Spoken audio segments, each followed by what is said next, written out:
All right, guys, how you doing? This is Ed with Dual Brain MTG, and we are here with Josh once again. So this is round two with Josh. We are going to discuss Double Masters 2022, and yeah, kind of what they did here.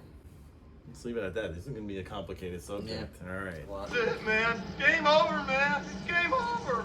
The fuck are we gonna do now? What are we gonna do? Maybe we could build a fire, sing a couple of songs, huh? Why don't we Okay, try so Double Masters 2022.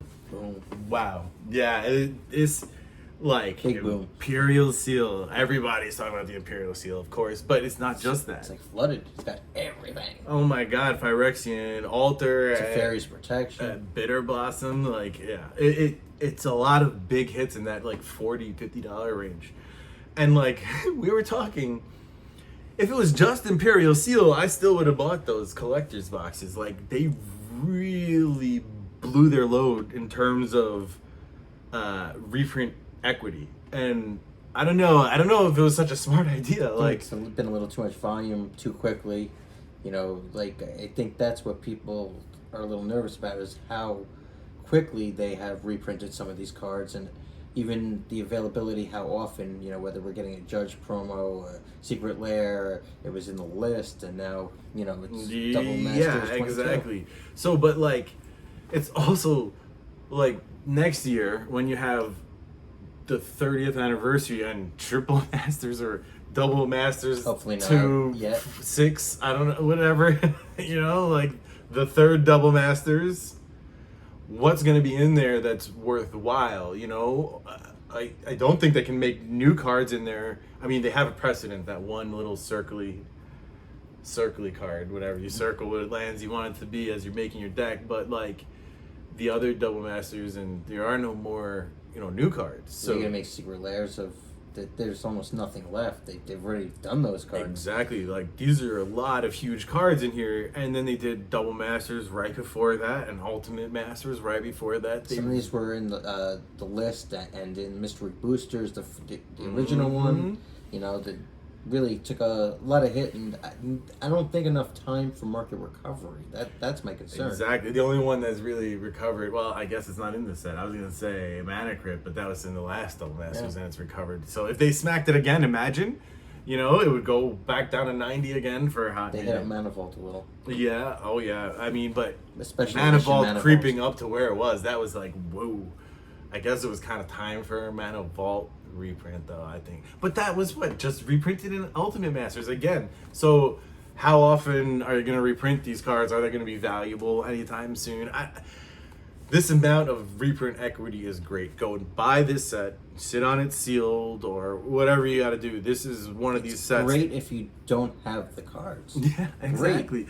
This, and see, we were discussing this before, right? Iconic Masters was kind of like my wake-up call. This was a set where I had a graded copy of Thoughtseize, original art, foil, in 9.5 from Lorwyn that I pulled, you know, like stuff like that. And I was like, yeah, I'm sitting on this OG art because they're not going to go back there, you know, they already made the Theros one, and, you know, you don't go backwards. Stuff like that was going through my head, and like Horizon Canopy, you know, so I had a lot of these big cards, and they got smashed. So that told me to kind of lean towards what I do nowadays, where it's very strictly vintage for investing type, unless you're keeping it sealed. These new sets, if you want to invest in Magic cards, keep it sealed. You know, that's kind of the only choice. Otherwise, buy singles. If you're opening boxes for fun, that's a whole nother story, whole nother ball game. Okay, we're talking about the finance side of things. This is just really going to shake up the player community, because on one side you have the newer players that want these cards, didn't get them, didn't buy the Secret Lairs, want to crack packs and get it. And then you have, like you said, if the people who have them already, they're going to take a big hit on a lot of these cards. Some of them are going to lose 50% value, and you know, maybe you wouldn't have got rid of them from your collection, but at the same time, it's like you did buy them, or you went out of your way to trade for them, or open packs to get them, and now your collection again is taking another big hit. Major hit.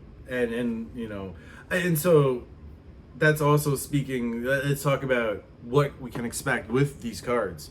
So something like Phyrexian Altar, how high did that get recently? Wasn't it like $70 or some crazy number? Like, you can expect that to go down to $30, you know, maybe even less, maybe 20 or 15, right? So that was like what we were saying before, is depends on where and how they make these sheets, where the, you know, when these things are printed, some of them have multiple copies on a sheet and some of them don't. Which ones are going to get hit more than others? Who's going to have the harder to find, you know, rare special edition Distribution. I mean, ever since they did Commander Legends with Jeweled Lotus, we know that they can manipulate how many copies of certain cards there are. So yes, a lot does depend on that. But, you know, for the general reprint of these sets, you're going to expect 75%, right? Some type of hits like that on depends. general rares. I mean, they could really flood the market with some of these cards and really bring down the value so that they become more affordable for, you know, and available to players. You know, some of them are older cards that haven't been reprinted yet, and well, that's a whole nother thing. That's Imperial Seal, right? We can expect some major thing. It's going to be so $20 interesting. card. You think 20 across the board? I think the regular card is a $20 card. I do think it's not a great card compared to, you know, no, the other it's not. tutors But, out there. but availability, how many people are going out and spending hundreds of dollars to get a copy? Nobody. They really, you have the real collectors and the hardcore that need it for their deck for that If reason. you were, yeah, exactly. It's just another option in your commander deck. Now you can play There it. you go. You know, but the card itself, where's the value? I mean, the old one, it's in a set that's printed like, you know, they say like beta, so it's actually rare. And a real judge foil like that. Yeah, when it was actually rare, and that's the only times it's been around. So that's another story. And now you bring it into this modern world and a modern set. It's There's going to be two different. I think a showcase. some people are going to and be upset at what happens to the prices. I think. Oh yeah, I think so. Definitely some collectors would be upset. I Mm. mean, it also depends on how they do it. If the special cards are very rare and have a lot of value, it won't destroy the value of the original cards as badly as even flooding the market with the newer copies. They're still going to go and people are going to buy them, so there has to be that much still left over for it to hurt. You know, it has to be extra available to the copies market. on the market. I know Exactly. what you mean.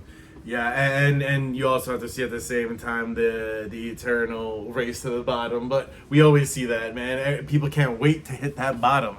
Do not pre-order any of these cards, Yeah. no matter what the price is. Not the Do single do it. cards. I mean, I can see the boxes. If you trust the person and you know they're going to follow through, like a seller that you know is going to follow through on a pre-order, that's the only time it's going to be worth it for something like this.